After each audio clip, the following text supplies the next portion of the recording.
Hello everyone, welcome to my channel. In this video, I want to discuss a very important chemistry and physics concept within the chemistry and physics section of the MCAT.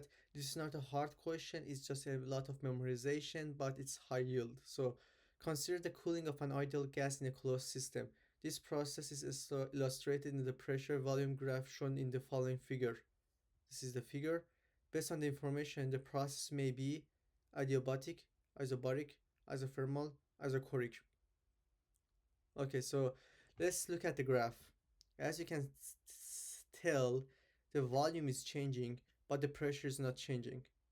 So that would mean that our graph is isobaric.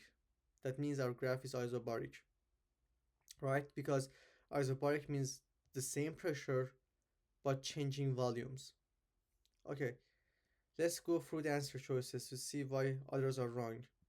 A process in which no heat is exchanged with the surroundings, any change in internal energy comes purely from work done on or by the system. That's adiabatic, right? There is no mention of pressure, which stays the same in our case. So we can say adiabatic is not the correct answer. Isothermal, a process that occurs at a constant temperature, the internal energy of an ideal gas remains constant, so any heat added is entirely converted into work. This is the graph for isothermal. And as you can see, the graph for isothermal and the graph for adiabatic, they look the same, almost, but not exactly because adiabatic curve drops faster than isothermal curve because pressure decreases more rapidly as the gas expands. So, if you ever find yourself in a situation where you have to distinguish between isothermal and adiabatic processes, look at the curve. If it's dropping fast, that's adiabatic. If it's not dropping as fast, it's isothermal. Okay, isochoric or isovolumetric, a process that occurs at a constant volume. No work is done because the volume doesn't change. Any heat added changes only the internal energy.